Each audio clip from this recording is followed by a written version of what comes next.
"I want the fat one," the mountain man pointed at the labor girl the entire town laughed at. The street fell silent, except for cruel laughter echoing through the dust. A scarred stranger chose the one everyone mocked, but what looked like a joke in the eyes of the crowd was the beginning of something no one could have expected. She wasn't just a labor girl. She carried a dangerous secret papers that could bring down powerful men and free families robbed of their water and land.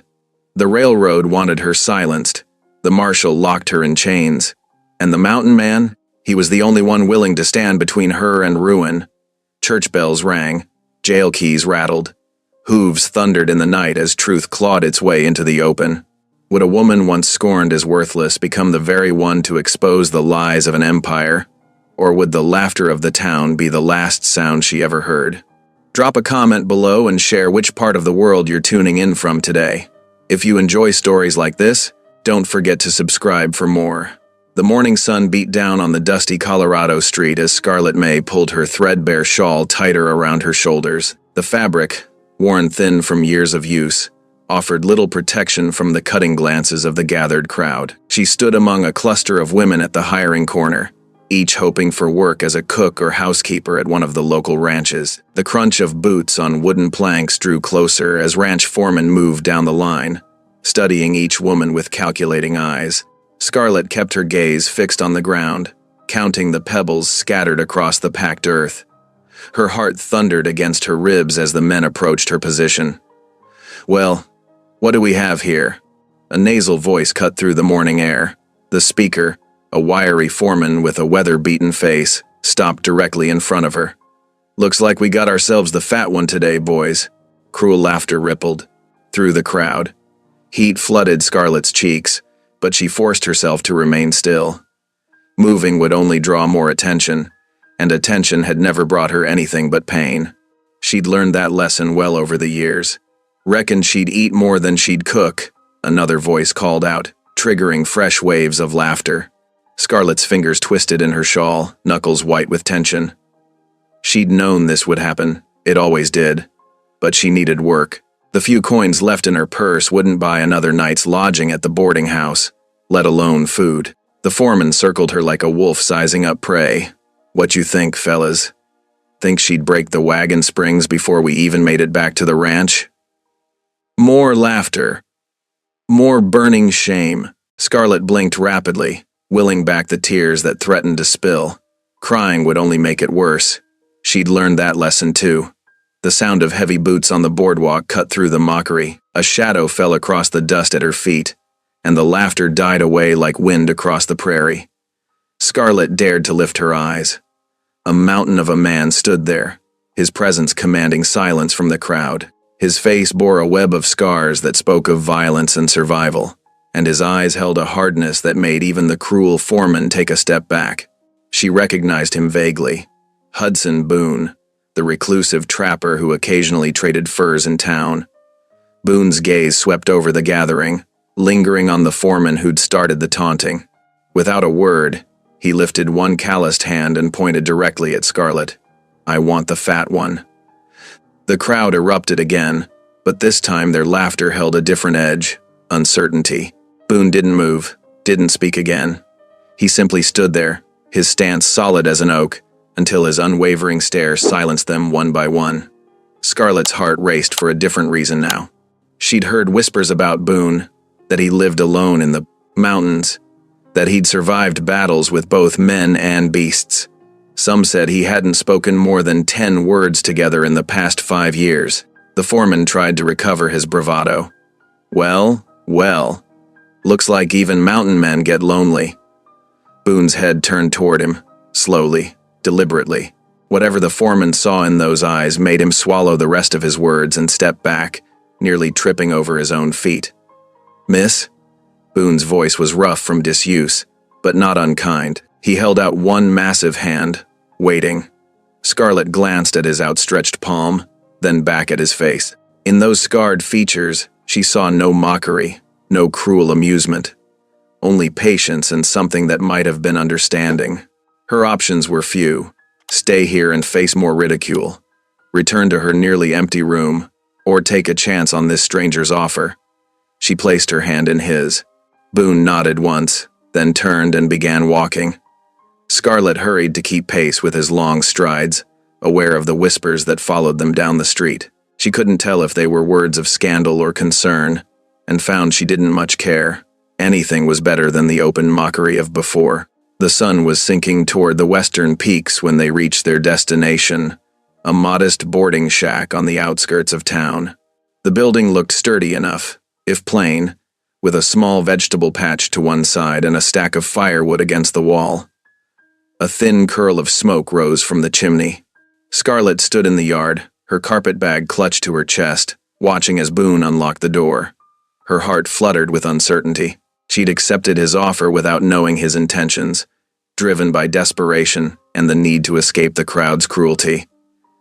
Now, alone with him as darkness approached, doubt crept in. Boone pushed the door open and stepped aside, giving her plenty of space to enter or flee as she chose.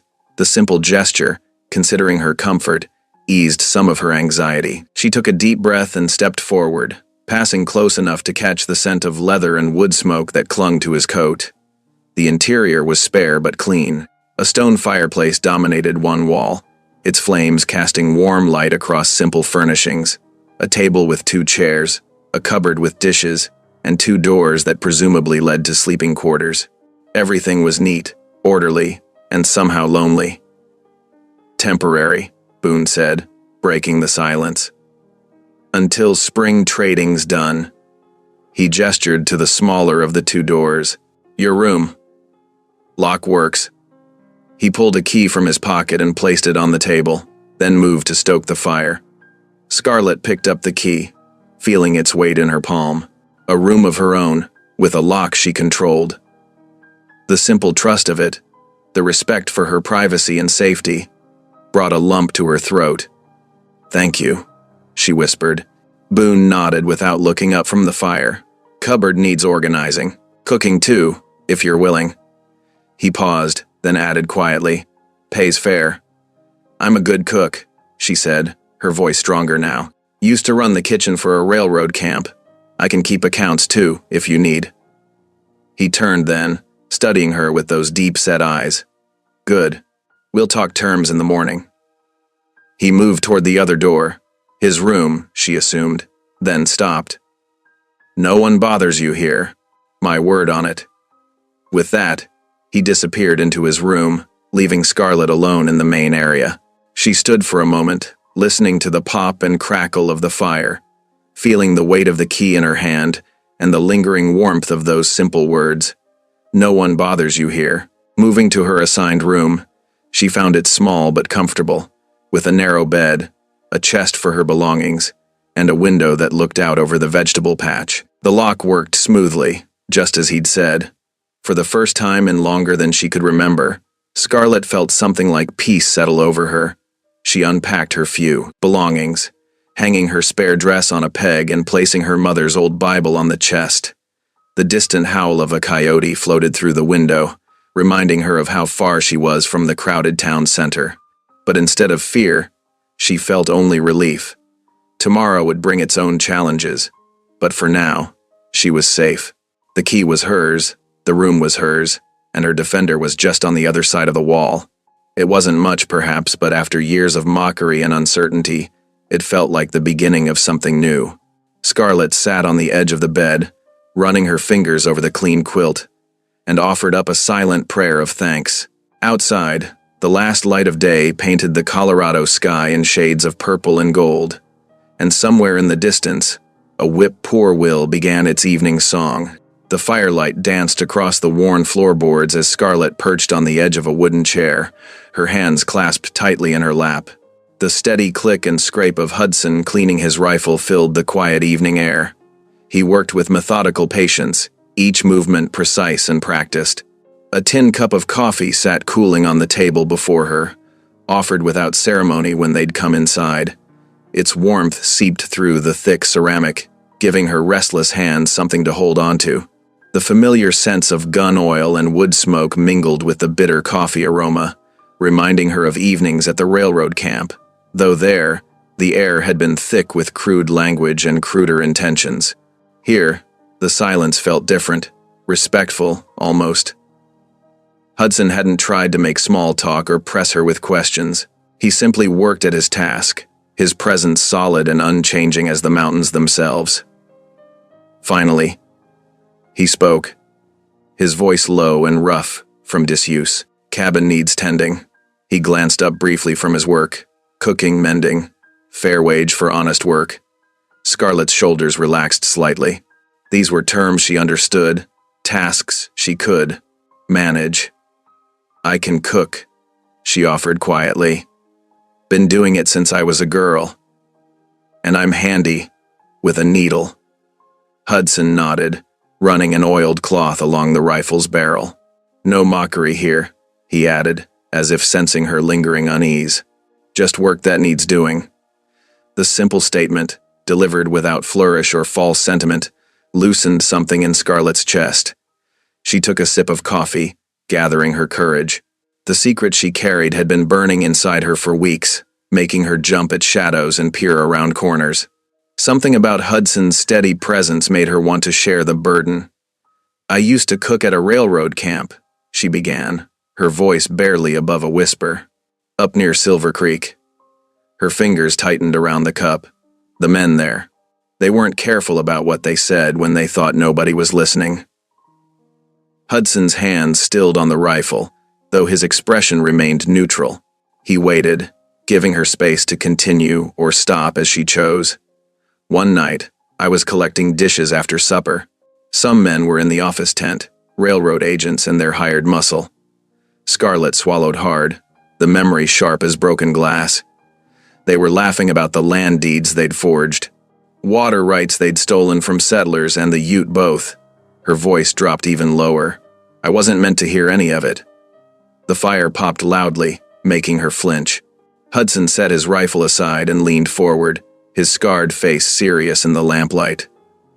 "They knew you heard?" Scarlett nodded, a tremor running through her hands. "Caught me outside the tent," said they'd. She couldn't finish the sentence, but the fear in her eyes spoke volumes. "I ran that night. Been moving from town to town since, trying to stay ahead of them. But their reach is long, and I'm running out of places to hide." Hudson was silent for a long moment, studying her with those deep-set eyes. There was no disbelief in his gaze, no dismissal of her story. He'd lived in these territories long enough to know how power worked, how greed could corrupt men's souls. "You're safe here," he said finally, the words carrying the weight of an oath. "My word on it." Scarlett blinked back tears, overwhelmed by the simple acceptance. No demands for proof, no accusations of lying. Just quiet belief and the promise of protection. The evening deepened around them, shadows growing longer as the fire burned lower. Hudson rose to add another log, then began laying out his bedroll near the hearth. Scarlett started to protest, but he cut her off with a gentle shake of his head. "Take the cot," he insisted, gesturing to the small bedroom. "Lock works fine. You'll sleep better for it." The consideration in the gesture, giving her both comfort and security, touched something deep in Scarlett's heart. She gathered her shawl around her shoulders and moved toward the bedroom door, pausing in the threshold. "Thank you," she whispered, meaning far more than just the sleeping arrangements. Hudson nodded once, already settling onto his bedroll. "Rest easy," he replied. "Morning comes early in these parts." In her small room, Scarlett changed into her nightdress and knelt beside the narrow cot. The familiar words of prayer came easily tonight, gratitude mixing with pleas for continued safety. Through the door, she could hear Hudson's steady breathing and the occasional pop of the fire, sounds that should have made her nervous, alone in a strange place with a man she barely knew. Instead, they brought an unexpected peace. For the first time since fleeing the railroad camp, Scarlett lay down without scanning the shadows for threats or planning escape routes in her mind. The lock on her door was solid, but it was Hudson's quiet strength that truly made her feel secure. Whatever dangers tomorrow might bring, tonight she could rest without dread. As sleep began to claim her, Scarlett heard the distant howl of a wolf in the mountains. Rather than fear, The sound brought comfort, a reminder that she wasn't the only one who had learned to survive in this harsh but beautiful land. Her last conscious thought was a prayer of thanks for the strange twists of fate that had brought her to this unlikely sanctuary. Outside her door, Hudson kept his silent vigil by the fire, his rifle close at hand. He'd recognized the truth in her words, the genuine fear in her eyes when she spoke of the railroad men. His jaw tightened at the thought of corrupt men threatening an innocent woman, using their power to silence those who might expose their schemes. The fire crackled low, casting warm light across the rough-hewn floors. In her room, Scarlett's breathing had settled into the deep rhythm of true sleep. Hudson allowed himself a small nod of satisfaction. She was safe here, for now at least. Tomorrow would bring its own challenges, but tonight, in this humble cabin, two lonely souls had found an unexpected alliance. The mountain man shifted slightly on his bedroll, adjusting his position to keep both the door and windows in his line of sight. Years of solitude had taught him to sleep lightly, ready for any threat. Tonight, that habit would serve a greater purpose than his own survival. A night bird called somewhere in the darkness, and the wind whispered through the pines. Hudson settled in for his watch, content in the knowledge that for the first time in weeks, his unexpected guest was sleeping without fear. Morning sunlight painted golden stripes across the dusty streets of the frontier town. Scarlett walked beside Hudson, trying to match his unhurried stride as they made their way toward the mercantile. Her shawl was pulled tight despite the warmth of the day, more shield than comfort. The town bustled around them, women in cotton dresses hurrying to complete morning errands, men lounging outside the barber shop, trading stories and tobacco, children chasing hoops down the wooden sidewalks. Normal sounds, normal sights, yet Scarlett's nerves jangled with each passing face, each curious glance. Hudson's solid presence beside her helped steady her racing heart. He moved with the easy confidence of a man who knew his own strength, unbothered by the townspeople's whispers that followed in their wake. Some pointed, no doubt remarking on the strange pair they made, the massive scarred mountain man and the heavy-set woman in her faded dress. The mercantile's bell chimed as they entered. Inside, the familiar scents of coffee beans, leather, and dried goods wrapped around them. Mr. Peterson, the shopkeeper, nodded at Hudson but eyed Scarlett with barely concealed curiosity. "Morning, Boone," he said, adjusting his spectacles. "What can I get for you today?" Hudson produced a list written in his rough hand. "Need supplies, flour, coffee, beans." His words were few, but clear. As Mr. Peterson gathered their items, Scarlett lingered near the fabric bolts, running her fingers over the rough cotton and wondering if she should ask about thread for mending. The normalcy of the moment almost let her forget her fears. The illusion shattered with the creak of wagon wheels outside. Through the store's cloudy window, she saw a sleek buckboard pull up, its black paint gleaming in the sunday. Her heart stopped as a familiar figure stepped down. A man in a fine suit, his watch chain glinting gold against his vest. Silas Granger, the railroad agent who had threatened her that terrible night at the camp. He swept through the mercantile door like he owned it, his polished boots clicking on the wooden floor. The very air seemed to chill as his cold eyes found Scarlett. Well, he drawled, adjusting his cuffs. "If it isn't our missing cook." His smile never reached his eyes, though thief might be a more accurate description. Scarlett's hands trembled as she gripped a bolt of fabric. I don't know what you mean, sir." "No," Granger's voice carried through the store, drawing the attention of other customers. "Perhaps I should refresh your memory about certain payroll ledgers that went missing the same night you disappeared from our camp." He turned to address the growing crowd. "Valuable documents, containing sensitive company information. Their theft has caused considerable inconvenience." Hudson moved then, stepping between Scarlett and the railroad agent. His massive frame cast a shadow over Granger's fine suit. "Lady says she don't know nothing about it," he rumbled, his tone carrying a clear warning. Granger barely glanced at him, instead raising his voice further. "Marshal Avery has already been notified. He'll be quite interested in questioning this woman about the stolen property." His lip curled. Unless, of course, she'd like to return what she took and avoid any unpleasantness. The other customers whispered among themselves, their faces a mix of scandal and curiosity. Mr. Peterson had stopped measuring flour, his spectacles forgotten in his hand as he watched the scene unfold. Scarlett felt shame burn through her chest. She hadn't stolen any ledgers. She'd only overheard their schemes, their casual discussion of forged documents and stolen rights. But how could she prove it? Who would believe her word against the railroads? She startled slightly as Hudson's rough hand gripped her arm. Not roughly, not to restrain, but to steady her, to remind her she wasn't alone. His touch carried strength and reassurance both. "We're leaving," Hudson stated flatly, dropping coins on the counter for their supplies. His other hand never left Scarlett's arm as he guided her toward the door. "The marshal will hear about this," Granger called after them. "You can't hide her forever, Mountain Man." Hudson didn't respond, just kept moving, protecting Scarlett with his bulk as they exited the store. The morning sun felt harsh now, exposing, as they made their way back through town. Faces turned to watch them pass, and Scarlett heard the murmurs. Railroad theft. Knew she was trouble. That Boone, getting mixed up.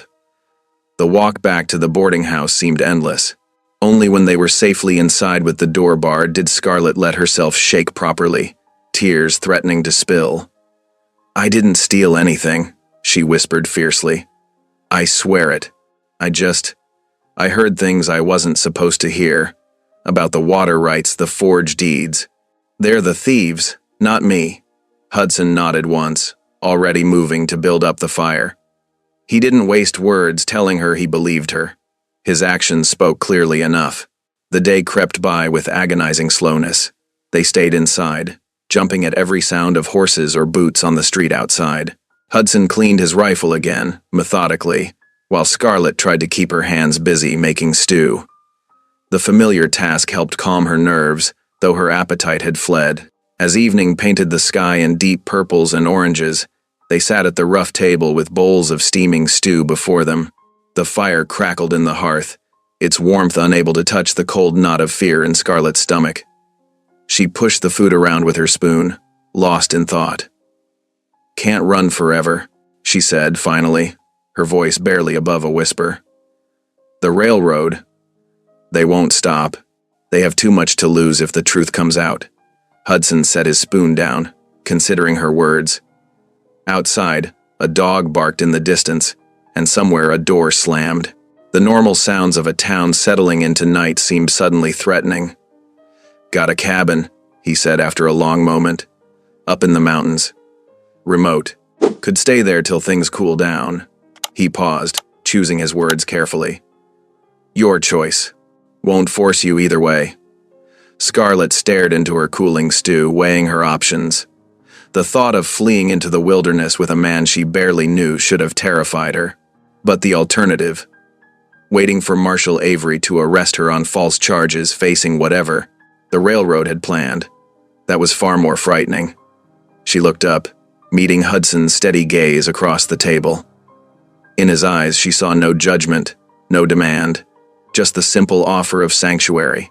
The decision settled heavy in her chest, but in truth, there was no real choice at all. "When do we leave?" she asked quietly. The fire popped and sparked, casting dancing shadows on the walls. Outside, the town continued its evening routines, unaware that within these walls, two souls were preparing to vanish into the mountain wilderness. Scarlett's stew grew cold, untouched, as they began to plan their escape. Dawn painted the sky in whispers of pink and gold as Hudson hitched his mules to the wooden cart. The morning air bit sharp and clean, carrying the promise of snow from the mountains that loomed ahead. His movements were quick and practiced as he secured their supplies: burlap sacks of flour and beans, tins of coffee, precious lamp oil wrapped carefully in old blankets. Scarlett stood nearby, her worn shawl pulled tight against the chill. She watched him work, fighting the urge to glance over her shoulder at the sleeping town below. Every creak of leather, every snort from the mules made her heart jump, certain it was Marshal Avery's men coming for her. "Best get moving," Hudson said quietly, offering his hand to help her up onto the wagon seat. The rough wood planks creaked beneath them as Scarlett settled beside him, clutching her small bundle of belongings. She had so little to show for her years of work, just a spare dress, a comb, and her mother's tattered Bible. The thought brought a lump to her throat. Hudson clicked his tongue, and the mules stepped forward. The cart wheels groaned as they turned onto the mountain trail, leaving the town behind. Scarlett refused to look back, keeping her eyes fixed on the path ahead as it wound upward through stands of aspen and pine. The morning passed slowly as they climbed. The trail grew steeper, narrower. They passed scattered homesteads where thin smoke rose from stone chimneys. A woman hanging washing paused to watch them pass, her face curious but not unfriendly. A man splitting wood by his cabin straightened, nodding at Hudson before returning to his work. No one called out or tried to stop them. "Know most folks up here," Hudson offered, his first words in hours. "Good people, mind their own business." Scarlett nodded, grateful for both the information and his quiet understanding of her fears. The higher they climbed, the more her anxiety began to ease, replaced by wonder at the sweeping views that opened around them. The valley spread out below like a patchwork quilt, squares of harvested fields stitched together by lines of trees and fences. By afternoon, the weather turned. Snow flurries danced in the wind, dusting Scarlett's shawl with white. The mules slowed, picking their way more carefully along the narrowing trail. Hudson handled the reins with calm expertise, murmuring encouragement to the animals when the path grew treacherous. "Never seen mountains like this," Scarlett admitted, her voice soft with awe. Despite her fear of pursuit, she couldn't help marveling at the rugged peaks that thrust up against the steel-gray sky. "Makes a person feel small." Hudson's mouth quirked in what might have been a smile. "Aye, that they do." The snow fell harder as evening approached. Hudson guided the cart off the main trail toward the sound of running water. They emerged into a small clearing beside a creek that tumbled over moss-covered rocks. Tall pines swayed overhead, their branches offering some shelter from the weather. "We'll camp here tonight," Hudson announced, setting the brake. He helped Scarlett down from the seat, his large hands steady and respectful. "Creek's good for water, plenty of dry wood under them pines." While Hudson unhitched the mules and set up a lean-to shelter, Scarlett gathered her courage to be useful. She found dry kindling beneath the pine boughs, just as he'd said, and arranged it carefully, as she'd learned in the railroad camp. Her fingers trembled with cold, but after several attempts, she got a small flame going. "Might try my hand at splitting some wood," she said, eyeing the axe in the cart, "if you'll show me how." Hudson paused in his work, studying her face. Finding no mockery there, he nodded. "Ain't hard once you know the trick of it." He demonstrated the proper stance, how to let the weight of the axe do the work. Scarlett's first few attempts went wild, the axe blade skidding off the log. She felt her face flush hot despite the cold air, waiting for Hudson to laugh. But he simply adjusted her grip, his voice patient as he explained again. On her fifth try, the log split with a satisfying crack. Pride bloomed in Scarlett's chest, a feeling so foreign it took her a moment to recognize it. She caught Hudson watching her, and for the first time, she didn't look away in shame. With the shelter secured and a good pile of wood split, Scarlett turned her attention to supper. She mixed cornmeal and water in their small iron skillet, adding a pinch of salt. The fire had burned down to perfect cooking coals, and soon the smell of baking cornbread filled their camp. They sat close to the fire as darkness gathered, sharing the warm bread and cold beef they'd packed. Scarlett surprised herself by chuckling as she recounted her earlier attempts with the axe. "Reckon that first log is still spinning somewhere," she said, and was rewarded with a quiet laugh from Hudson. The night deepened around them, stars pricking through gaps in the clouds. In the distance, a wolf's howl echoed off the mountainsides. Scarlett tensed, but Hudson seemed unconcerned as he banked the fire for the night. "They won't come near the fire," he assured her, spreading their bedrolls beneath the lean-to. "Get some rest. Trail gets rougher tomorrow." Scarlett lay awake for a while, listening to the creek's song and the occasional wolf cry. But Hudson's steady breathing nearby and the lingering warmth of the fire gradually eased her fears. She thought about the wood she'd split, the bread she'd baked, the way Hudson had treated her like someone capable rather than someone to be mocked. For the first time in longer than she could remember, she fell asleep, feeling like more than just a burden to be borne. Up here in the mountains, far from the cruel laughter of the town, she was beginning to discover her own worth. The fire crackled low, sending sparks up to dance with the stars. The wolves sang their distant songs, and the creek murmured its eternal lullaby. Above their small camp, the great peaks stood silent guard against the night, while below in the shelter, Scarlet slept without dreams. The morning sun painted long shadows across the trail as Hudson's mule cart climbed higher into the mountains. Scarlet pulled her shawl tighter, watching her breath cloud in the crisp air. The path had grown steeper, winding between towering pines that creaked in the wind. Fresh snow from the night before crunched beneath the mule's hooves. "Almost there," Hudson said, nodding toward a ridge ahead. "Cabin's just over that rise." Scarlet's heart quickened. After days of worrying about pursuit, the promise of shelter, real shelter, felt almost too good to be true. The mules strained against their harnesses as Hudson guided them up the final stretch. As they crested the ridge, Scarlet caught her breath. There, nestled in a natural clearing among the pines, stood Hudson's cabin. Morning light gleamed on its sturdy log walls and pitched roof. A stone chimney rose from one end, and a small covered porch protected the front door. It wasn't large, but to Scarlet's weary eyes, it looked like a palace. Hudson drew the cart to a stop in the yard. "Ain't much," he said gruffly, "but it keeps out the weather." "It's wonderful," Scarlet breathed, meaning it.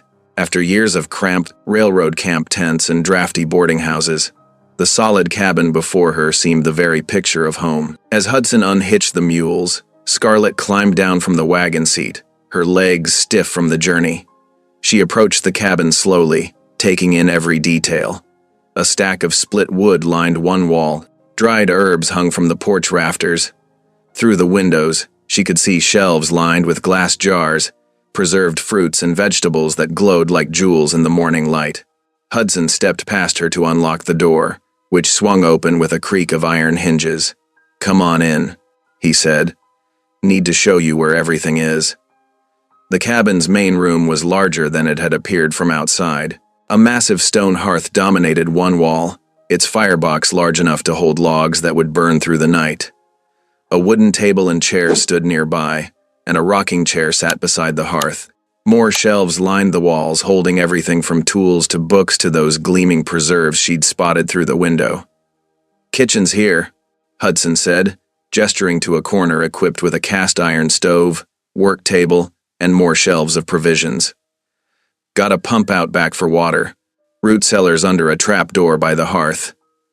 Scarlet nodded, already planning how she might organize things. The cabin was dusty from Hudson's absence, but she could see the care that had gone into its construction and furnishing. "And up there," Hudson pointed to a ladder that led to a loft space above. "That'll be your sleeping quarters, private-like."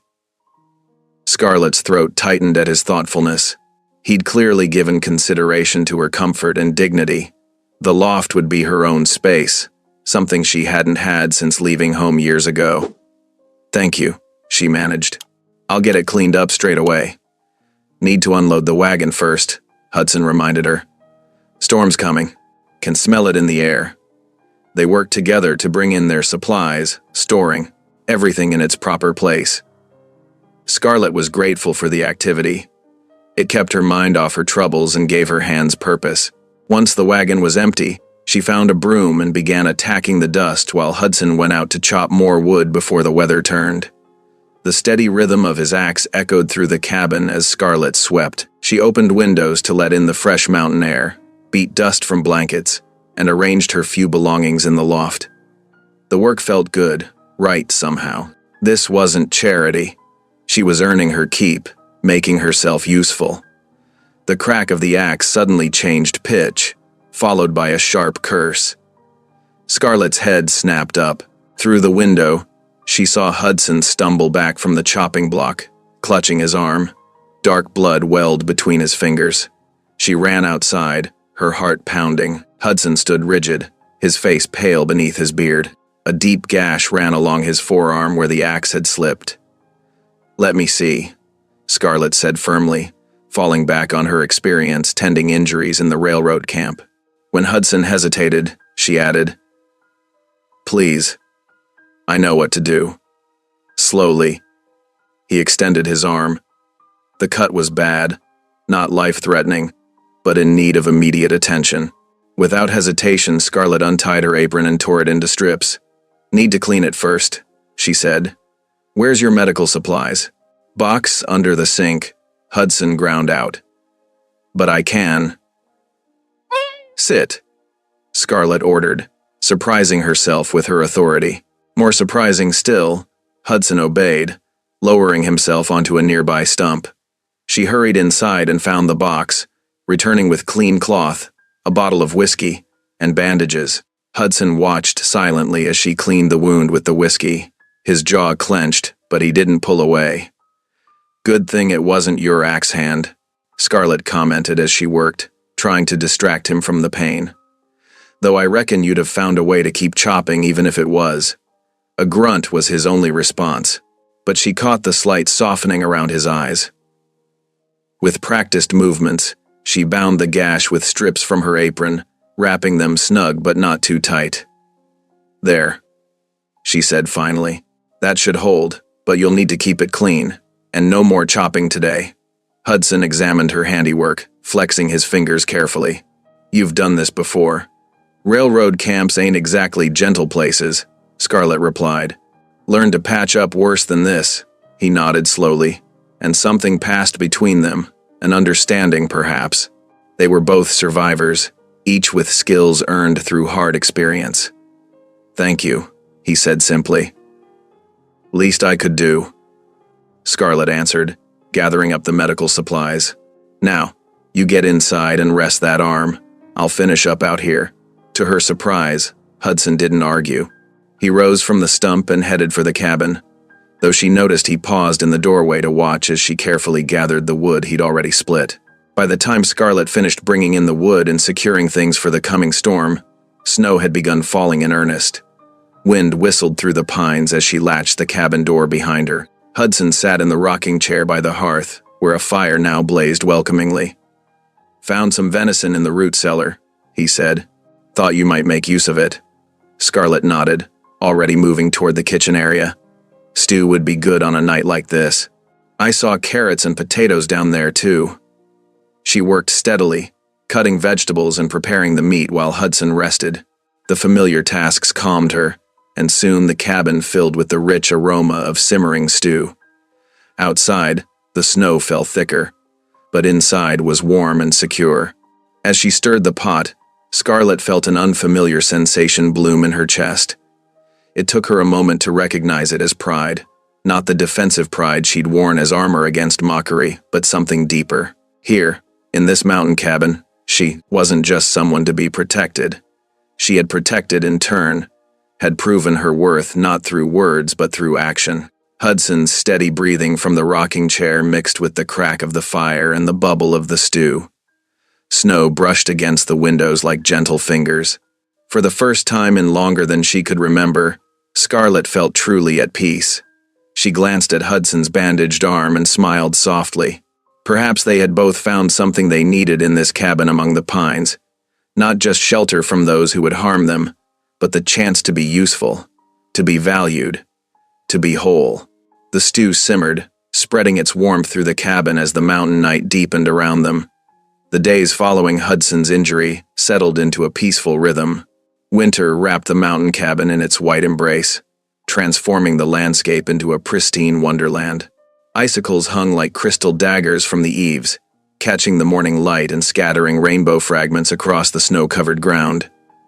Inside, the cabin stayed warm and snug. Hudson's arm healed steadily under Scarlett's careful attention. Though he couldn't swing an axe yet, he proved skilled at setting traps with his good hand. Each evening, he returned with rabbits or grouse, sometimes even a plump turkey that had wandered too close to his snares. Scarlett kept busy from sunup to sundown. She darned socks by the window's light, patched Hudson's worn shirts, and kept the cabin spotless. The physical work felt good, purposeful. Her fingers grew nimble with practice, and she took pride in each neat stitch. Their suppers together became a cherished ritual. They'd sit at the sturdy table, sharing whatever game Hudson had caught along with biscuits she'd baked in the morning. Sometimes they talked simple things, like the weather or which preserves were running low. More often they sat in comfortable silence, the fire crackling in the hearth and wind whispering through the pines outside. Yet beneath this peaceful routine, anxiety gnawed at Scarlett's thoughts. Each distant sound made her start. Was it merely a branch creaking under snow, or horses approaching? When Hudson was out checking his trap lines, she found herself peering through frost-rimed windows, searching for signs of pursuit. The railroad agent's threats echoed in her memory. Men like him didn't give up easily. They had resources, influence, and most importantly, patience. How long before they tracked her to these mountains? One evening, after Hudson had gone to feed the mules in the barn, Scarlett could no longer contain her unease. She climbed to her loft and pulled her old leather satchel from beneath the straw-tick mattress. Her hands trembled slightly as she opened it. Beneath a few worn clothes and her mother's tarnished silver thimble lay a packet wrapped in oilcloth. She unwrapped it carefully, revealing several sheets of paper, brown and creased with age. Just touching them made her heart race. The cabin door opened, bringing a rush of cold air and Hudson's heavy footsteps. Scarlett quickly rewrapped the papers but didn't hide them away. Perhaps it was time to share this burden. "Hudson," she called softly, descending the ladder.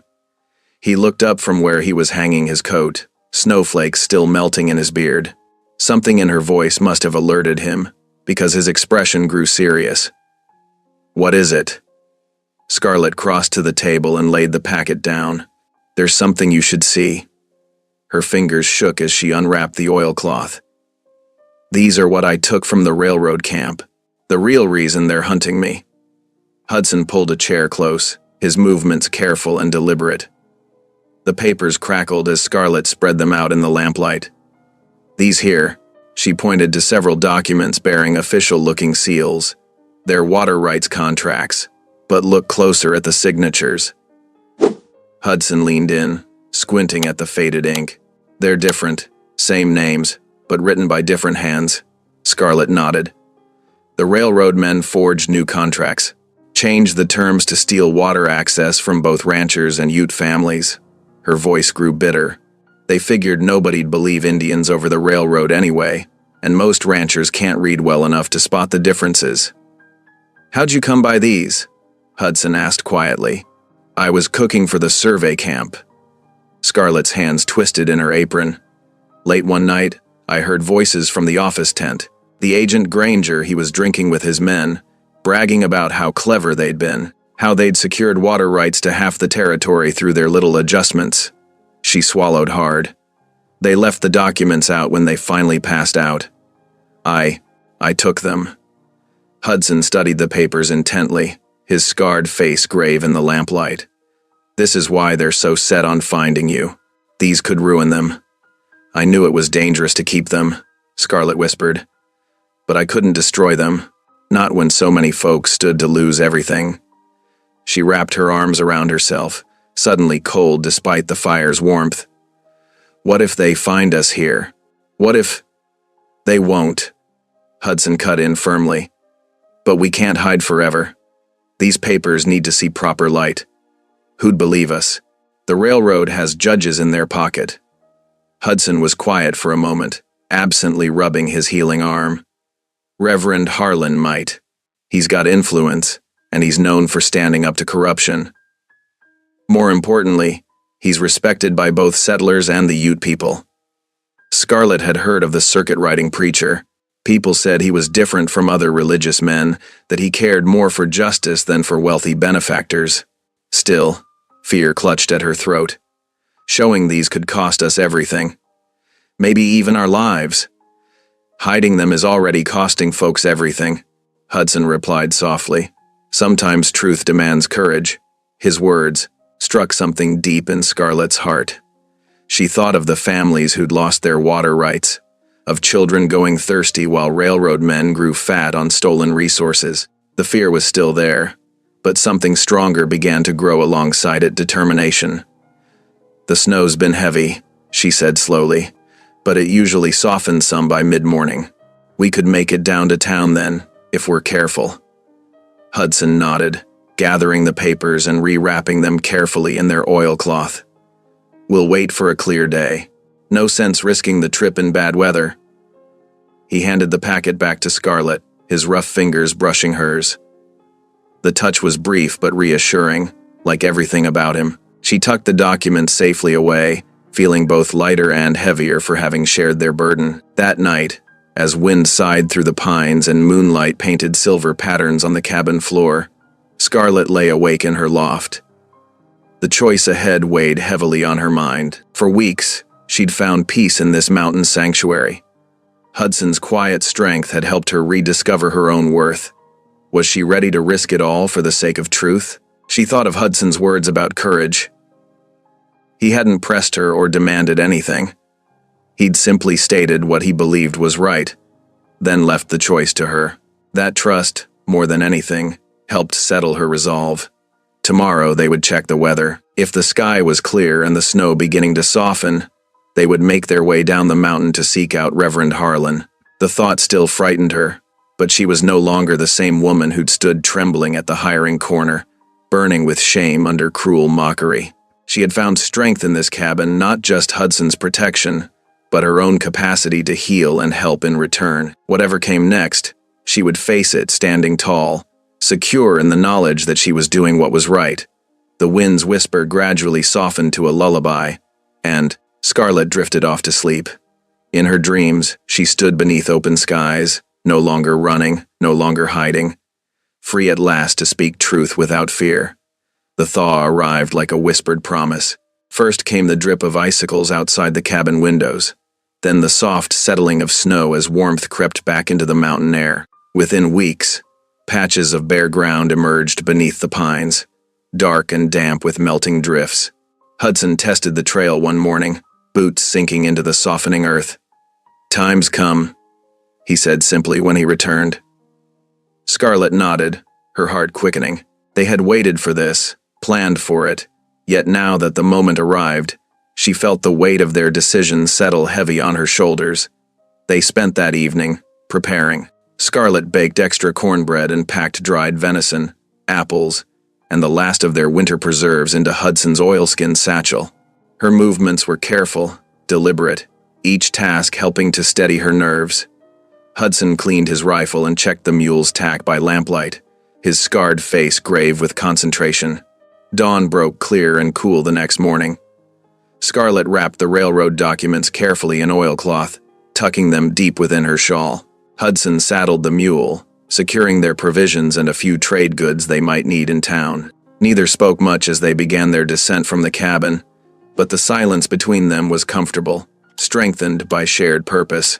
The trail wound down through stands of pine and aspen, their path marked by patches of lingering snow and stretches of mud that made the going treacherous. The mule picked its way carefully, sometimes sliding on steep sections where the frost was still melting. Hudson led the animal while Scarlett walked beside him, gathering her skirts above the mud. By midday, they had descended enough to feel the full force of the spring thaw. Water trickled everywhere, dripping from branches, seeping from rocky outcrops, gathering in muddy pools that forced them to seek higher ground. The mule's hooves made sucking sounds in the wet earth, and more than once they had to stop to help the beast when it foundered in particularly deep mud. "Slower going than I reckoned," Hudson admitted as they paused to rest in a small clearing. Scarlett nodded, watching the shadows lengthen across the valley below. They had covered less ground than hoped, and the thought of spending another night in the open made her clutch her shawl tighter around the hidden documents. When evening approached, Hudson led them to a grove of cottonwoods near a river swollen with snowmelt. The trees offered some shelter from the wind, their bare branches creaking softly overhead. While Hudson tended to the mule and gathered firewood, Scarlett cleared a dry spot beneath the largest cottonwood and laid out their bedrolls. The fire cast dancing shadows as they ate their simple supper of cornbread and dried meat. Scarlett found herself thinking of other evenings by other fires, back when she cooked for the railroad camp. The memory of those days, of overheard conversations and desperate choices, made her shiver despite the warmth. Without thinking, she began to hum, soft and low at first. It was a hymn her mother used to sing while working, one about finding strength in troubled times. The melody trembled a bit, but grew stronger as she continued, filling the darkness beyond their fire with gentle notes. Hudson sat very still, his face half hidden in shadow, but she could feel him listening, and somehow that gave her courage to keep going. When she finished, the night seemed different somehow, less threatening, more filled with possibility. "That was right pretty," Hudson said quietly. "Your ma taught you that one?" Scarlett nodded, touched by his interest. She sang it most every evening while making supper, said it helped remind her that no trouble lasts forever. She poked at the fire with a stick, watching sparks rise toward the stars. "I reckon we could use some of that reminder now." "Reckon so," Hudson agreed. They sat in comfortable silence until the fire burned low, then settled into their bedrolls, the mule's occasional snorts and the river's rush filling the night air. Dawn came misty and cool, the river running high and fast with melted snow. They ate a cold breakfast, neither wanting to take time building another fire. The documents felt heavy against Scarlett's side as she watched Hudson study the churning water. "We'll need to cross here," he said finally. "Trail's too steep to follow the bank downstream." He looked at her carefully. "Water's high, but the mule can manage if we're smart about it." Scarlett nodded, trying to hide her apprehension. She had never learned to swim, and the thought of that cold water made her breath catch. But there was no other way forward, and they both knew it.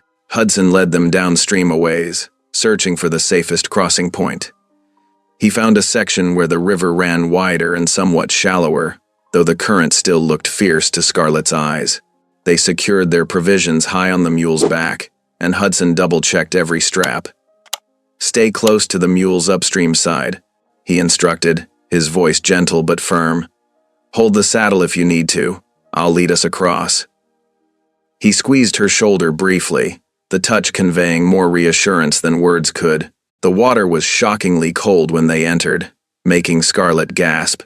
It surged around their knees, trying to push them off balance. The mule snorted and balked at first, but Hudson's steady hand on the lead rope kept it moving. Scarlett gripped the saddle horn, her knuckles white with effort. Halfway across, the current grew stronger. Water splashed higher, soaking their clothes. Scarlett's skirts grew heavy, dragging at her legs. She thought of the documents pressed against her side, praying the oilcloth would keep them dry. The mule stumbled slightly on hidden rocks, making her heart leap into her throat. But Hudson's presence remained solid and sure ahead of her. His broad back acted as a brake against the current, making it easier for her to follow. Step by careful step, they made their way across until finally, blessedly, they felt the river bottom rising beneath their feet. They emerged on the far bank, water streaming from their clothes. Scarlett's legs trembled with cold and effort, but a fierce pride filled her chest. They had made it through together, just as they would face whatever waited in town. The rest of their journey passed more easily. The trail grew wider as they descended, showing signs of recent travel. By early afternoon, they began to see scattered homesteads in the distance. Smoke rose from chimneys, and the occasional bark of a dog carried across the valley. Scarlett felt her chest tighten as the first buildings of town came into view. The last time she had walked these streets, she had been an object of mockery and scorn. The memory of cruel laughter and jeering voices made her steps falter. Hudson must have sensed her distress. He dropped back to walk beside her, his hand finding hers. His palm was rough with calluses, but his touch was gentle and steady. "You ain't alone this time," he said quietly. Scarlett squeezed his hand in response, drawing strength from his presence. The documents pressed against her side beneath the shawl, reminding her of their purpose. This wasn't about her anymore. It was about justice, about doing what was right for all those who had been wronged. They made their way through the outskirts of town, where muddy streets showed signs of spring activity. A few people glanced their way, but most were too busy with their own concerns to pay them much mind. Still, Scarlett kept close to Hudson's side as they approached the simple white church at the edge of the square. The building stood quiet in the afternoon light, its steeple reaching toward clouds that promised more spring rain. Scarlett touched the hidden documents one last time, drawing a deep breath. Whatever came next would change everything. For them, for the town, for all those affected by the railroad's deception. Hudson paused at the church steps, turning to face her. His eyes held a question, giving her one last chance to turn back. But Scarlett straightened her shoulders and nodded. They had come too far, through too much, to falter now. Together, they climbed the steps toward the church door, toward whatever justice or consequence awaited them inside. The church study felt close and warm after their long journey. Reverend Josiah Harlan sat behind his desk, the afternoon light catching dust motes as they drifted through the air. His silver-rimmed spectacles glinted in the glow of a brass lamp as he studied their faces. "Miss May, Mr. Boone," he said, gesturing to the wooden chairs before his desk. "What brings you to my door on this unsettled afternoon?"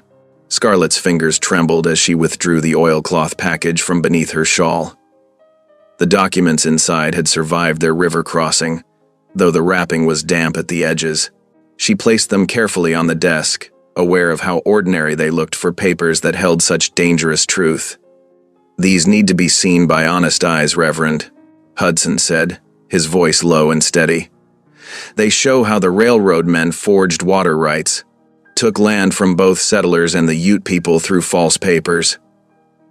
The Reverend's eyebrows rose as he carefully unwrapped the package. The lamplight grew stronger as shadows lengthened outside, making the paper's age-browned edges seem to glow. His fingers moved carefully through the stack, pausing now and then to adjust his spectacles or lean closer to examine a signature.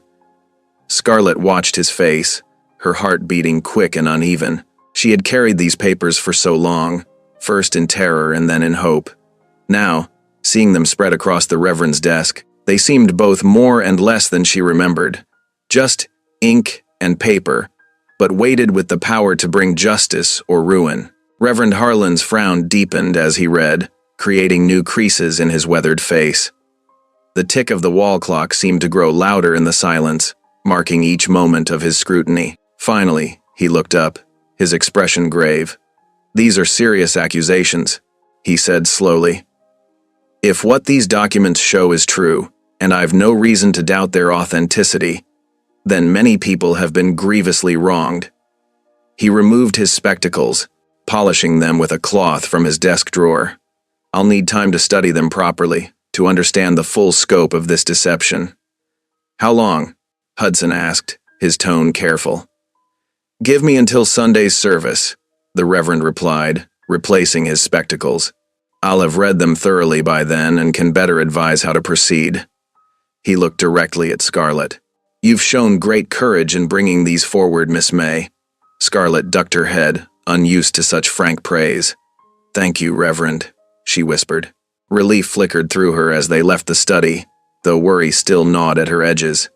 The documents were safe now, in honest hands, but their task wasn't finished. The spring evening had grown chill while they were inside, and shadows stretched long across the muddy street. "We should get to the livery," Hudson said quietly. "Find a place to bed down for the night." They turned down the alley that ran behind the general store, taking the shorter route to the stables. The narrow passage was dark with evening shadows, the buildings on either side blocking what remained of daylight. Their boots made soft sounds in the mud as they walked. The attack came without warning. Two men stepped out from behind stacked crates, their faces hidden by pulled-down hats. They moved fast, one driving straight for Hudson, while the other circled wide. Hudson met the first man with a powerful right hook, sending him staggering. But the second attacker struck from behind, landing a heavy blow to Hudson's ribs. The sound of it made Scarlett's stomach lurch. The alley erupted into chaos. Hudson fought like a cornered bear, his huge fists dealing punishment to both attackers. But they were skilled fighters too, and their numbers gave them advantage.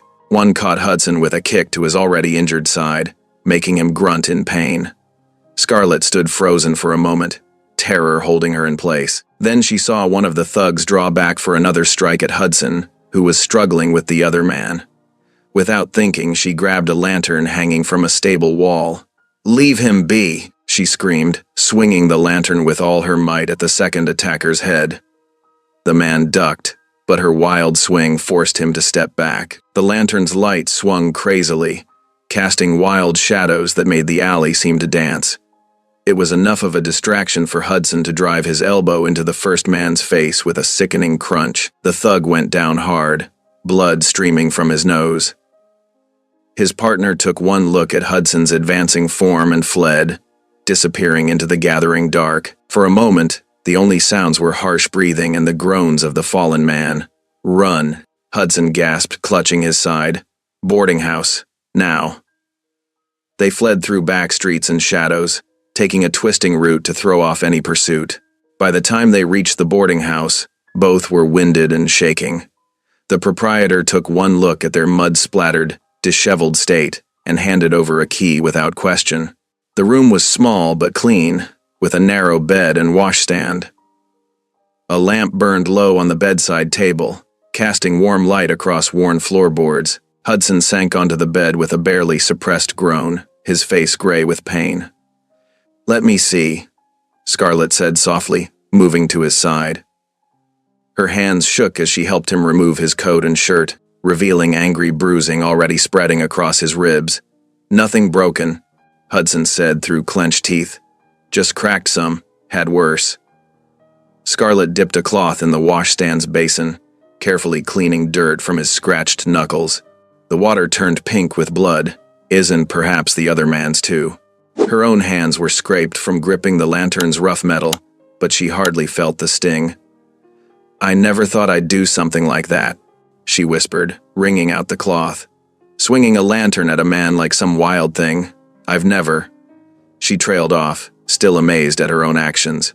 Hudson caught her hand, his huge fingers gentle despite their raw knuckles. "You're stronger than you know, Scarlett May," he said quietly. "Always have been. Just needed a chance to prove it to yourself." She looked at their joined hands, thinking of all that had happened since that morning at the hiring corner. She had run, hidden, crossed rivers, and now fought beside this man who had become so much more than just her employer. "I believe you," she said softly, and for the first time, she truly did. "I believe you." They sat in comfortable silence as night settled fully outside their window. Somewhere in the distance, a dog barked, and the sound of boots on wooden sidewalks gradually faded as the town settled for the night. Tomorrow would bring new challenges, but for now, they had this moment of quiet victory. Hudson eventually dozed off, his breathing shallow but steady. Scarlett kept watch from a chair by the window, her hand still warm from where he had held it. The lantern burned low, but she left it lit, a small defiance against the darkness that had tried to silence them. The Sunday morning dawned crisp and bright, sunlight gilding the frost-touched grass around the white-painted church. The bell in the modest steeple tolled deep and clear, calling the faithful to worship. Wagons and buggies lined the muddy street as townsfolk in their Sunday best made their way inside, nodding greetings to neighbors and sharing quiet conversation. Scarlett's hands trembled as she smoothed her worn dress, the nicest she owned but still showing signs of hard use. She had spent an hour that morning trying to make herself presentable, knowing every eye would be upon her. Hudson walked beside her, his usual buckskins replaced by a clean shirt and vest that seemed to sit uncomfortably on his broad frame. His presence steadied her, though she could see the stiffness in his movements from his healing ribs. They climbed the church steps together, past whispering clusters of people who fell silent as they approached. Scarlett kept her eyes forward, fighting the urge to pull her shawl tighter around herself. The familiar shame tried to rise up, but she pushed it down. She had truth on her side now, even if her knees felt weak with fear. Inside, the church smelled of beeswax candles and fresh-cut pine boughs. Sunlight streamed through tall windows, casting rainbow patterns from the colored glass onto the wooden pews. Scarlett and Hudson took seats near the middle, not too close to the front, but not hiding in the back either. She could feel the weight of stairs on her back, hear the rustle of skirts as people shifted to look at them. The organ wheezed to life, playing the opening notes of Amazing Grace. The congregation rose, hymn books rattling, and began to sing. Scarlett's voice caught in her throat at first, but Hudson's deep rumble beside her gave her courage. By the second verse, she joined in, her clear alto rising with the others. Reverend Harlan stood at his pulpit as the last notes faded, his gray hair neatly combed, his black coat brushed free of dust. He began his sermon as he always did, speaking of God's love and mercy. But today something was different in his manner, a tension in his shoulders, a gravity in his eyes that made Scarlett's heart beat faster. Midway through his message, he paused. The silence stretched long enough that people began to shift in their seats, wondering if he had lost his place. Then he reached beneath his Bible and drew out a familiar packet of papers, holding them high so all could see. "My friends," he said, his voice carrying to every corner of the church, "I must speak truth before God today. These documents came into my possession this week, and after careful study, I cannot in good conscience keep silent about their contents." A murmur ran through the congregation. Scarlett's fingers dug into the wooden pew until her knuckles turned white. Hudson's hand covered hers, warm and steadying. "These papers show a pattern of deception that has harmed both our settlers and our Ute neighbors," the Reverend continued. "Contract after contract bears forged signatures, stealing water rights from those who depend upon them for survival." He began to read, his voice steady and clear. Page after page detailed false claims, altered surveys, and signatures that belonged to people long dead or who had never existed. The gasps and mutters from the congregation grew louder with each revelation. "This creek, marked as unclaimed here, has been used by the White River Ute Band for generations," Reverend Harlan read. "Yet their rights were erased with a stroke of a pen, their protests ignored or suppressed." The church door banged open, cutting through the rising tension like a gunshot. Railroad agent Silas Granger stormed down the center aisle, his face mottled red with fury. Behind him came Marshal Avery, his badge gleaming in the colored light from the windows. "That's enough," Granger shouted, pointing a trembling finger at Scarlett. "She's a thief and a liar.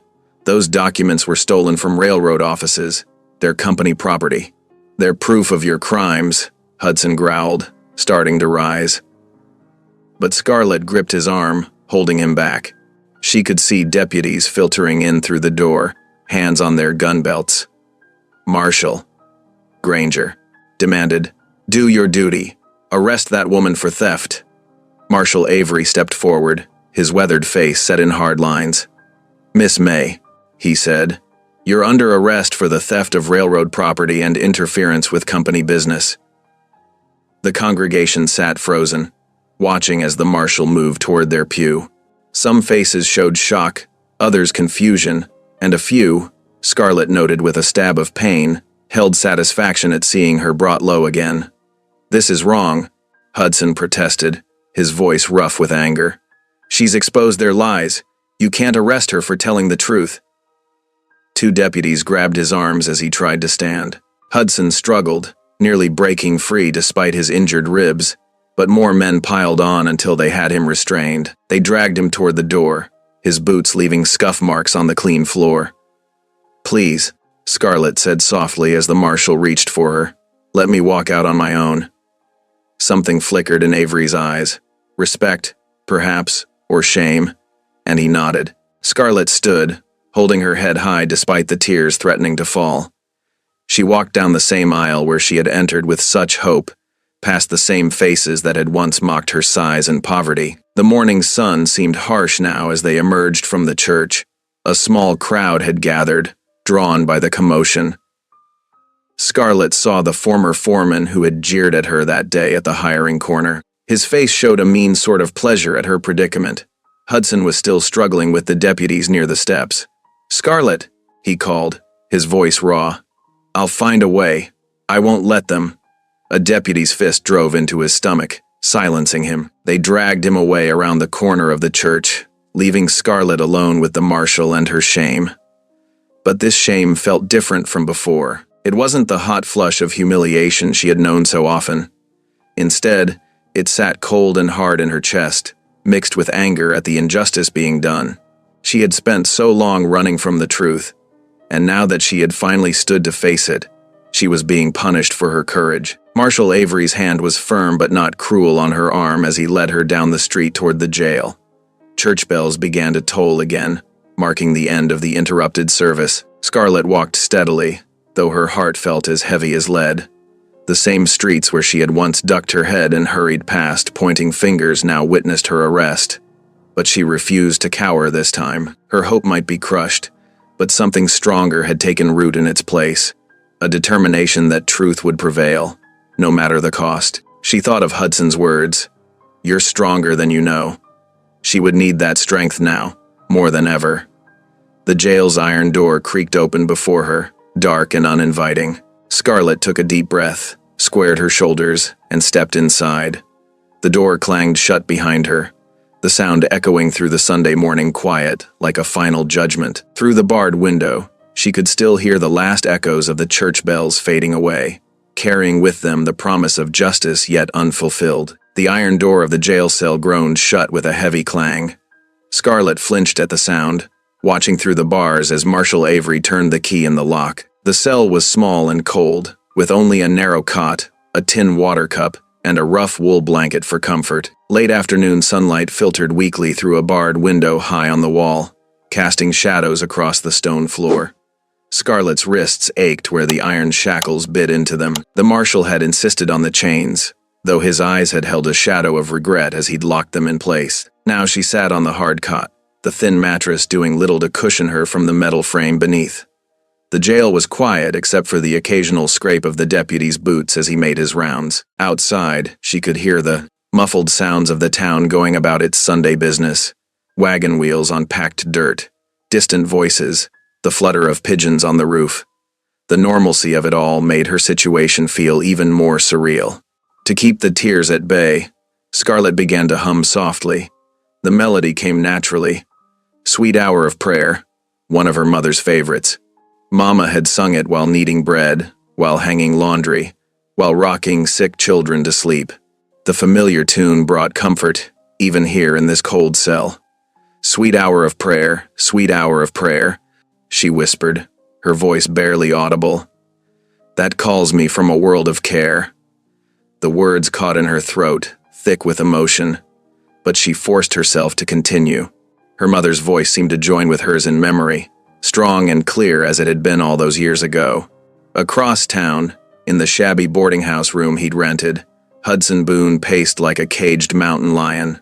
5 steps to the window, 5 steps back to the door. His ribs screamed with each turn, but the pain only fed his fury. The deputies had worked him over good before letting him go, adding fresh bruises to his collection. He paused at the window, staring out at the street below. The jail was just visible at the end of the road, its stone walls solid and imposing in the fading light. His rifle leaned in the corner, cleaned and loaded. It would be simple enough to wait for nightfall, overpower the deputy on duty, and break Scarlett out. But then what? They'd be fugitives, hunted across the territory. That was no life for her. "Damn them all," he muttered, resuming his pacing. The floorboards creaked beneath his boots. His hands clenched and unclenched, itching to do something, anything, to make this right. But violence would only make things worse. He knew that in his bones, even as his anger screamed for action. The sun sank lower, painting the room in shades of amber and shadow. Hudson's steps slowed, then stopped. He stood in the center of the room, suddenly aware of how tired he was, how lost. When was the last time he'd felt this helpless? Not since the day he'd found his partner dead in the snow after the raid. Maybe. Without conscious thought, he found himself sinking to his knees beside the narrow cot. His hands clasped together, rough and calloused, unused to this gesture of supplication. He couldn't remember the last time he'd prayed properly, sent up plenty of quick requests in tight spots. Sure, but this was different. "Lord," he began, his voice hoarse. The words came slowly at first, stumbling and uncertain. "I'm angry. So damn angry I can hardly think straight. She didn't deserve this. She was trying to do right, to help people, and now she's in chains for it." He paused, struggling to order his thoughts. "I want to tear that jail apart with my bare hands. want to make them pay for hurting her. But I reckon that's not your way." His voice grew stronger as he continued, the prayer becoming more natural. "I don't know what to do. She needs help, real help, not just my fists and fury. Show me the path. Give me wisdom instead of anger. And, please," his voice cracked slightly, "please keep her safe in there. Give her strength. She's braver than she knows, but she shouldn't have to face this alone." In her cell, Scarlett had moved from hymns to prayer as well. She knelt on the cold stone floor, chains clinking softly as she clasped her hands. The position reminded her of countless Sunday mornings in church, but this prayer came from a deeper place than mere habit. "Dear Lord," she whispered, "I'm scared. I won't pretend I'm not. But I did what I thought was right, what you would want me to do. Those papers showed such wickedness, hurting so many people." Tears slipped down her cheeks, but she continued, "I know Hudson wants to help me, but please keep him from doing anything rash. Don't let him throw his life away on my account." The chains rattled as she shifted position, her knees aching, against the stone. "I've spent so long being ashamed, of my size, of my past, of everything. But I'm not ashamed of telling the truth, even if it leads me here. Give me courage to face whatever comes. Help me stand strong, like Hudson believes I can." As the last light faded from her high window, Scarlett returned to her cot. The wool blanket was scratchy against her skin, but she pulled it close against the growing chill. In the darkness, she began to sing again, very softly. "Be not afraid. I go before you always." The hymn strengthened her, even as her voice trembled on the high notes. Hudson remained on his knees long after his prayer ended, watching the moon rise through his window. The fury that had driven him all day had quieted to a low simmer. In its place, he felt something else. Not peace exactly, but a kind of clarity. Violence wouldn't save Scarlett. There had to be another way, and he would find it. He finally rose, his knees creaking in protest. The cot squeaked as he lay down, still fully dressed except for his boots. Sleep seemed impossible, but he needed to rest, to think clearly tomorrow. As he stared at the ceiling, he found himself humming one of the hymns Scarlett had sung during their journey back to town. The melody brought her face to mind, not afraid or ashamed as she'd been in the church, but as she'd looked up on the mountain, strong and capable, finally seeing her own worth. Across the distance between them, both Scarlett and Hudson felt something shift in their hearts that night. Their separate prayers had risen together, weaving into something stronger than either could have managed alone. The road ahead was still dark and uncertain, but they were no longer relying solely on their own strength to face it. In her cell, Scarlett finally drifted into an uneasy sleep, her mother's hymn still echoing in her mind. The chains were heavy on her wrists, but her spirit felt lighter than it had since her arrest. Whatever came next, she would face it with both courage and faith. Hudson, too, found rest at last, his anger banked to glowing coals rather than consuming flames. His last conscious thought was a renewed commitment. DIS. He would find a way to help Scarlett that didn't involve more violence. Justice, real justice, had to be possible, even here on the frontier. Tomorrow would show the way. The night deepened over the sleeping town. In the jail and the boarding house, two souls who had found each other against all odds now found their way to peace, though separated by stone walls and iron bars. Their prayers lingered in the darkness like stars, points of light in the midst of shadow, promising that dawn would come again. Gray morning light crept through the narrow window of Scarlett's cell, painting thin stripes across the stone floor. She shifted on the hard cot, her muscles stiff from the cold night. The chains clinked softly as she sat up, trying to smooth her wrinkled dress with bound hands. Heavy boots echoed down the corridor. The jailer, a sour-faced man with tobacco-stained teeth, appeared at her cell door. He carried a tin plate with a chunk of hard bread and a battered cup of water. Rather than hand them through the bars properly, he bent down and shoved them roughly across the floor, sloshing water onto the stones. "Breakfast for the railroad thief," he sneered, his voice thick with contempt. "Though if you ask me, they're feeding you too well already." His eyes raked over her figure with familiar mockery before he turned away. keys jangling at his belt as he retreated down the hall. Scarlett waited until his footsteps faded before reaching for the meager meal. The bread was stale and the water had a metallic taste, but she forced herself to eat. She would need her strength, though for what, she wasn't sure. Across town, Hudson Boone was already moving with purpose through the awakening streets. His ribs still ached, but determination drove him forward. Violence wouldn't free Scarlett, or prove her innocence. He needed allies, people who would stand up and speak truth alongside them. His first stop was the Triple R Ranch, where old Jake Reynolds worked his cattle. The rancher was already out by his corral, checking his horses as the sun climbed higher. He straightened up as Hudson approached, squinting against the morning light. "Boone." Jake nodded cautiously. "What brings you out this early?" Hudson leaned against the fence post, choosing his words carefully. "Reckon you remember when your South Creek dried up 2 summers ago? Right after the railroad pushed through?" Jake's weathered face darkened. "Remember it clear as yesterday. Lost near 20 head of cattle before we could dig a new well. Railroad claimed they had water rights, showed papers and everything. But," he trailed off, spitting into the dust. "Those papers were forged," Hudson said quietly. "The woman they've got in jail? She's got proof. Proof that would help a lot of folks who lost water rights they should have kept." Jake was silent for a long moment, running calloused fingers along the fence rail. "That why they locked her up? To keep her quiet?" Hudson nodded. "She tried to do right by bringing it to light. Now she's paying the price for speaking truth. Whole thing stank from the start," Jake admitted. "But what can plain folks do against the railroad?" "Come to church on Sunday," Hudson suggested. "Stand with us. Show them we won't be silenced one by one." Jake studied him for a long moment, then gave a slow nod. "Might just do that." About time somebody spoke up. Hudson's next stop was a small house on the edge of town, where widow Sarah Chen tended her vegetable garden.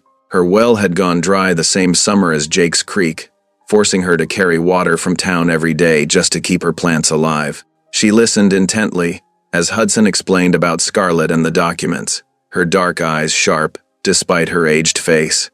When he finished, she set down her trowel and brushed dirt from her apron. "I lost more than water when those men came with their papers," she said softly. "I lost the dream my Henry and I built together. This garden was our pride." She touched a tomato vine gently. "Tell me what you need, Mr. Boone." "Your voice," Hudson replied. "Your presence at church this Sunday. Show them that one person's truth speaks for many." "I'll be there," she promised. "And I'll speak to others who lost their water too. There are more of us than they think."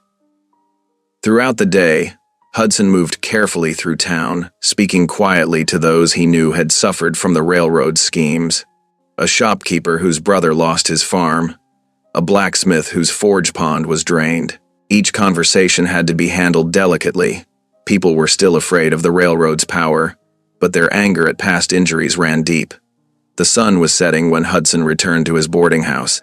The keeper, Mrs. O'Malley, caught him in the hallway. She glanced both ways before leaning close. "Word spreading," she whispered, her Irish lilt barely audible.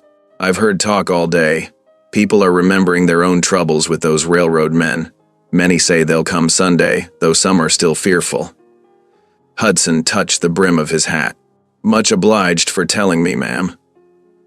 She patted his arm. "That poor girl in the jail. She did a brave thing, standing up to them, braver than most of us have been." In her cell, Scarlett sat on her cot as evening shadows lengthened across the floor. The day had been long and lonely, filled with nothing but the echo of boots in the corridor and the distant sounds of town life beyond the thick walls. But something felt different now. Through her high window, she could hear fragments of conversation from passers-by on the street. More voices than usual seemed to pause near the jail, speaking in low, urgent tones. Though she couldn't make out the words, there was a new energy in those whispers, like electricity, and in the air before a storm. She closed her eyes, allowing herself to imagine Hudson out there somewhere, working to help her. The thought warmed her heart, even as the cell grew colder with approaching night. Whatever he was doing, she knew he wouldn't abandon her. "Thank you, Lord," she whispered into the gathering darkness, "for sending me a friend when I most needed one, for giving me strength to speak truth, even though I'm afraid. Please let good come from all of this." Back in his room, Hudson sat on the edge of his bed, hope kindling in his chest for the first time since Scarlett's arrest. The people he'd spoken to today had been cautious but receptive. Each one knew others who had suffered similar losses. If enough of them found the courage to stand together, perhaps the railroad's grip on the town could finally be broken. He thought of Scarlett in her cell, remembering how she'd faced down public mockery with quiet dignity. She deserved to know she wasn't alone anymore, that others were beginning to see the truth she'd risked everything to reveal. Leaning back against the wall, Hudson let out a long breath. Tomorrow he would continue his quiet campaign, building support one conversation at a time.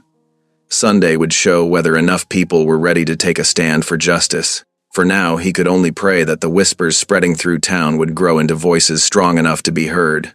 Outside, the spring wind carried those whispers from porch to porch, shop to shop, house to house. Something was stirring in the town's conscience, a long-buried sense of right and wrong rising to the surface. In her cell, Scarlett sensed it.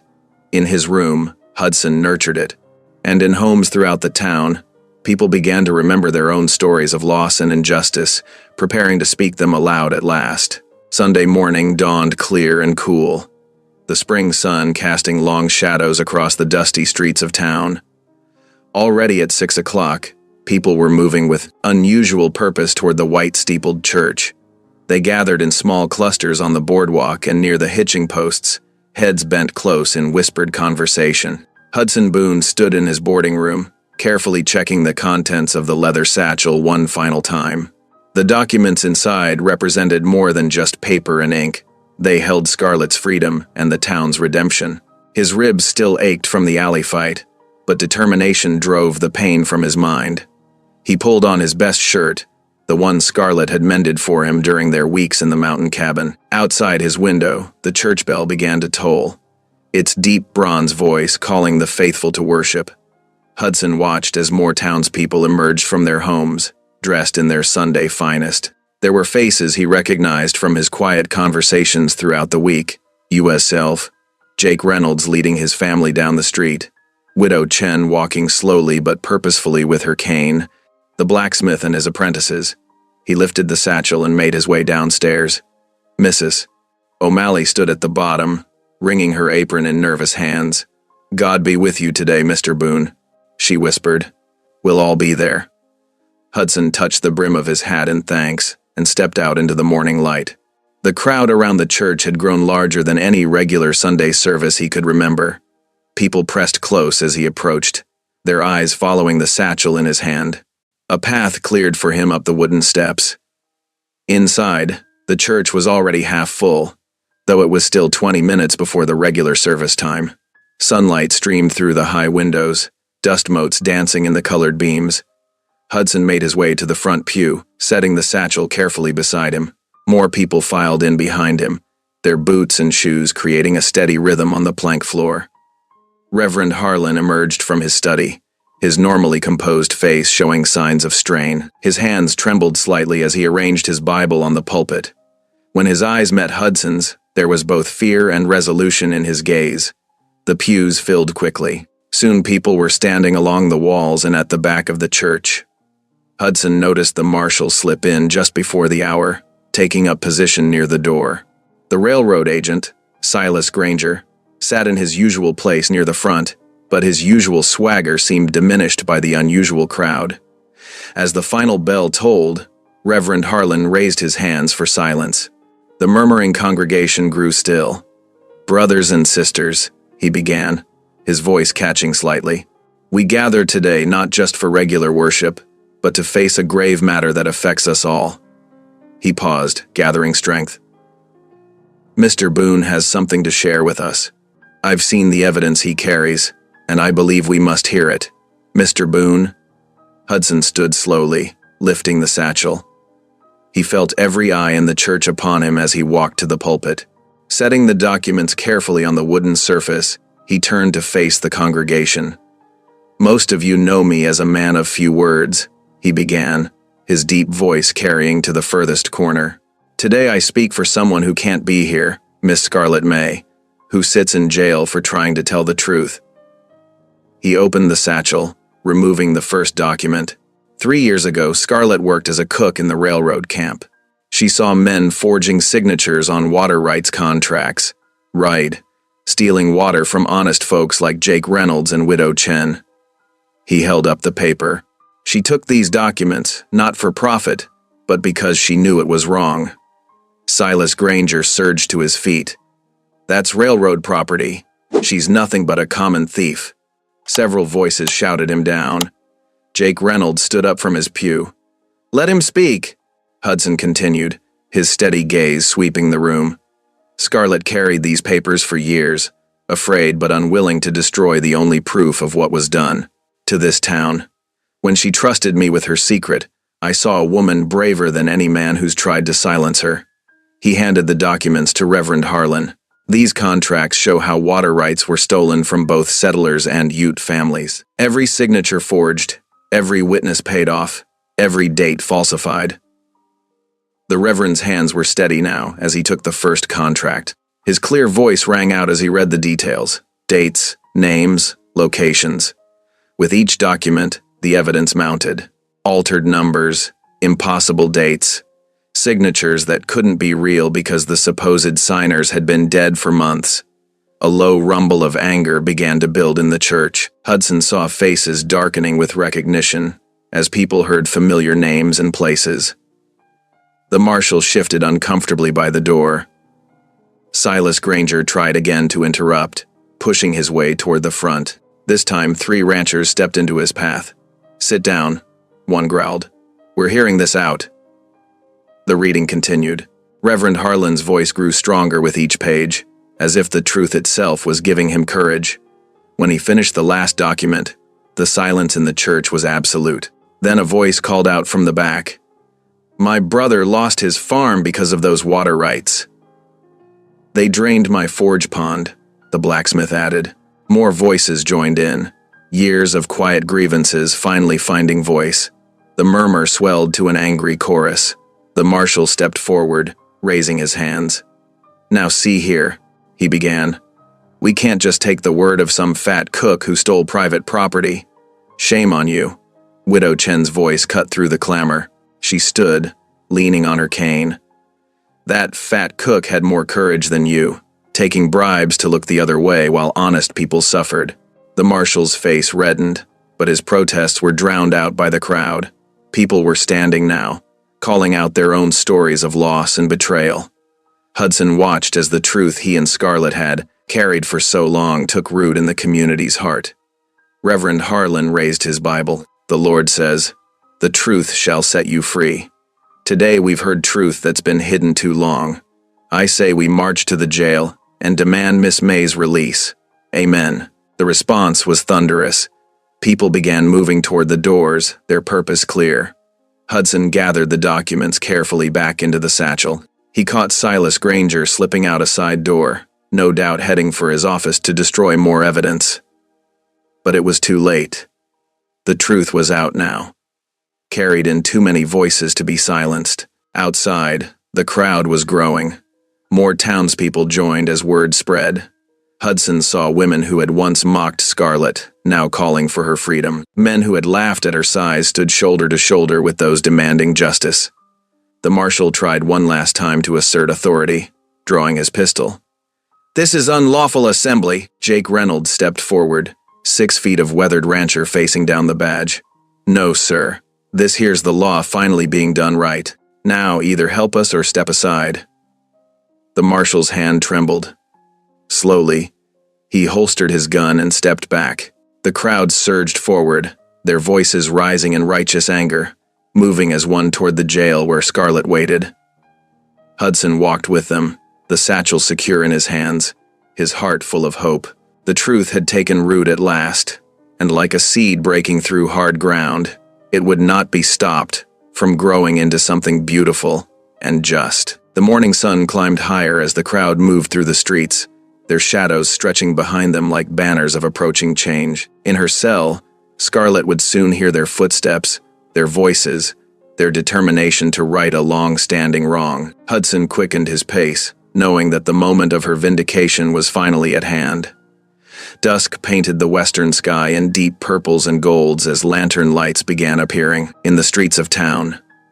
One by one, then in clusters, townsfolk gathered around the jailhouse, their flames creating a warm glow in the growing darkness.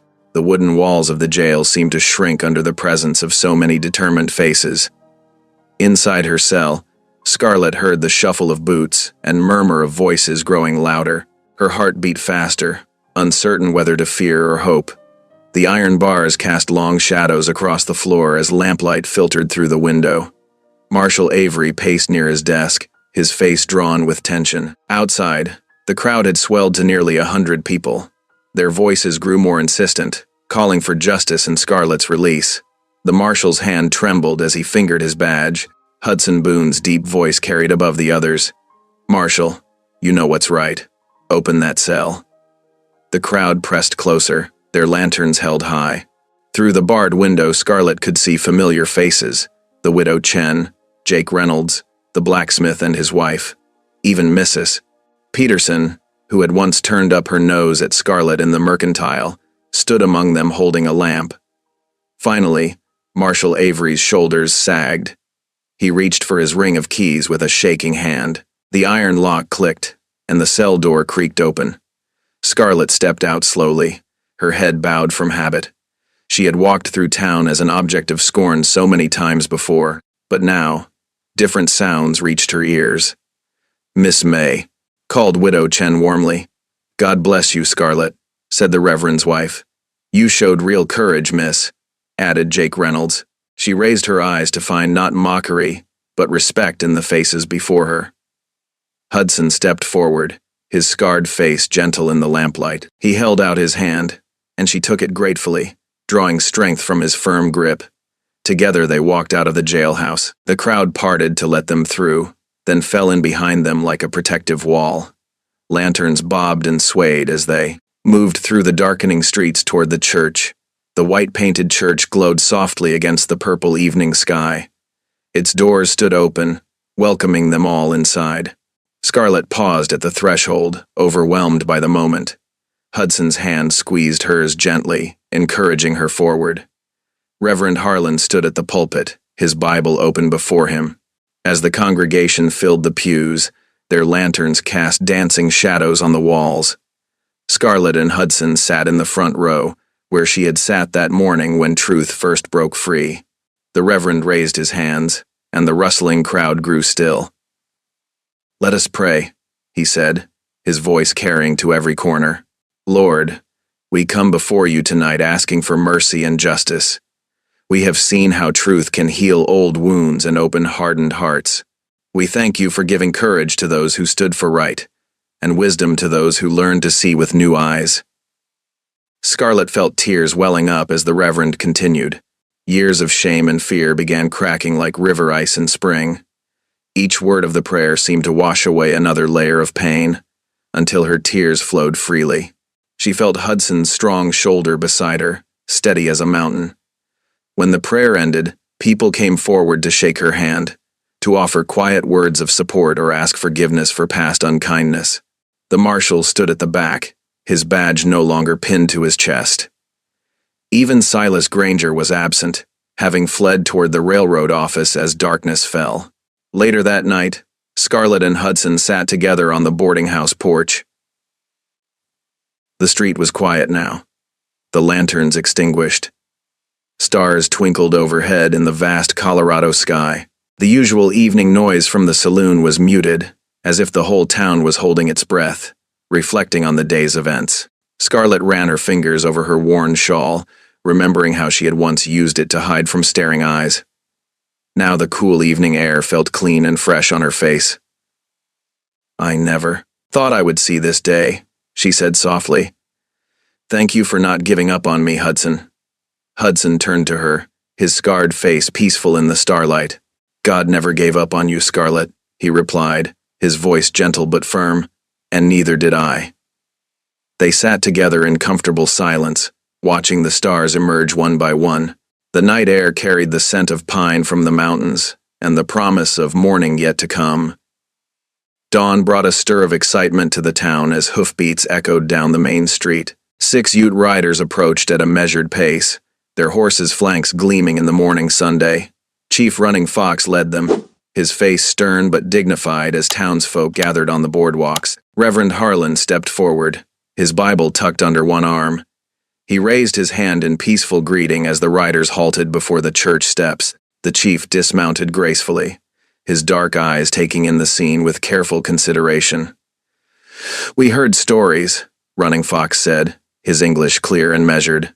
"Stories of papers showing stolen water rights." The Reverend nodded solemnly. "Yes, we have discovered great wrongs were done, to both settler and Ute alike." Scarlett stood near the church door, her heart pounding. Hudson's steady presence at her shoulder gave her courage. Taking a deep breath, she stepped forward, the precious documents clutched in her trembling hands. I kept these safe," she said softly, extending the papers. "When I worked at the railroad camp, I saw them changing the marks on the contracts, taking water that wasn't theirs to take." Running Fox studied her for a long moment, noting her nervous stance but unwavering gaze. He accepted the documents with careful hands, examining each page while his men waited silently. From the corner of her eye, Scarlett saw Silas Granger slinking toward the stage depot, carpetbag in hand. No one moved to stop him. His shame was punishment enough. The Ute leader looked up from the papers, his expression softening slightly as he regarded Scarlett. He nodded once, a gesture full of dignity and respect. "You showed great courage," he said. "Your truth helps both your people and mine." Hudson's hand found Scarlett's shoulder, squeezing gently with pride. She stood straighter, amazed that her simple act of preservation had bridged a gap between two peoples long divided by mistrust. That evening, golden lamplight spilled from the church windows onto the dusty street. Inside, the pews filled with townsfolk dressed in their Sunday best, their faces expectant. The soft glow of oil lamps cast dancing shadows on the wooden walls as Reverend Harlan stood at the pulpit, his Bible open before him. Scarlett sat in the front pew, her heart full. No longer did she hide in the shadows at the back of the church. Her worn shawl was draped neatly around her shoulders, and her cheeks were flushed with peace rather than shame. "We gather to give thanks," Reverend Harlan's voice rang clear, "for courage shown and mercy given. The Lord works through the least expected vessels, teaching us to see with his eyes, not our own." After the final, "Amen," Hudson shifted beside Scarlett. His large hands trembled slightly as he rose to his feet, an unfamiliar nervousness in his bearing. The congregation fell silent, watching the mountain man who rarely spoke more than 2 words together. "Folks," Hudson's deep voice filled the church, "when I chose Scarlett that day, it weren't for cooking or mending." He paused, gathering his words carefully. "I saw strength where others saw weakness, a brave heart where others showed cruelty." Scarlett's eyes widened as Hudson turned to face her fully. "Scarlett May," he said, his voice rough with emotion, "would you stand with me, not as my helper, but as my wife and partner before God and these witnesses?" Gasps echoed through the church, followed by murmurs of delight. Scarlett rose on trembling legs, tears streaming down her cheeks as she nodded, unable to speak. Hudson's strong fingers wrapped around hers as the congregation burst into applause. Reverend Harlan raised his hands, and the first notes of Amazing Grace filled the church, lifting toward heaven with joy. Thick snowflakes drifted lazily from the steel-gray sky as Hudson guided the mule cart along the mountain trail. Beside him, Scarlett watched the familiar landmarks pass, each bend and creek now holding memories of their first journey together. The cart creaked under the weight of new supplies, sacks of flour and sugar, jars of preserves, and carefully wrapped gifts from townspeople who had once scorned her.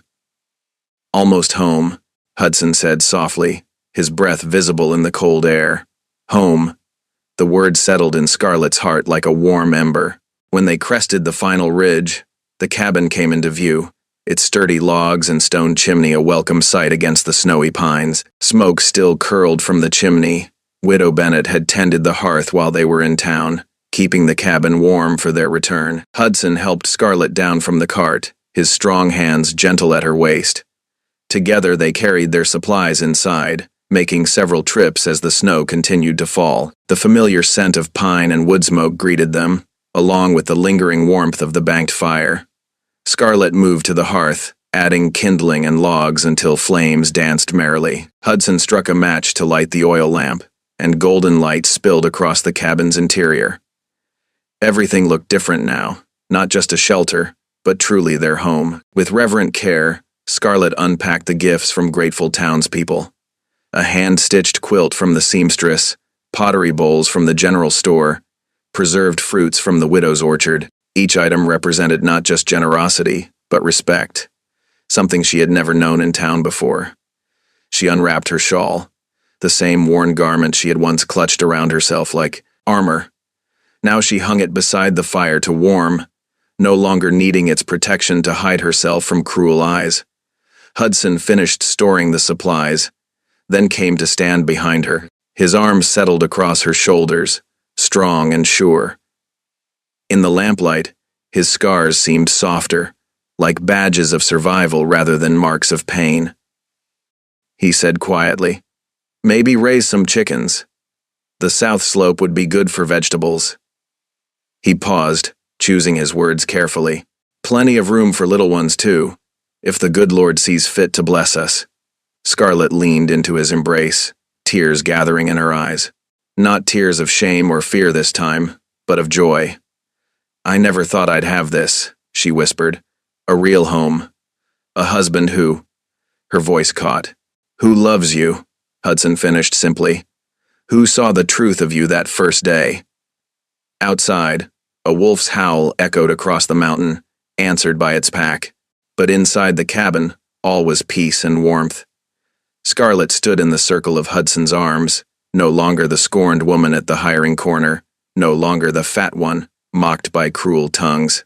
Here she was simply herself, a wife beloved, a woman of courage, the keeper of a home built on truth and dignity. The lamp's glow filled every corner of the cabin as night settled over the mountain, and Scarlett knew with bone-deep certainty that she had finally, truly come home. Thank you for listening. Stories connect us in the most unexpected ways. If you felt that spark today, make sure you're subscribed. I share a new one daily, and the next might change your day.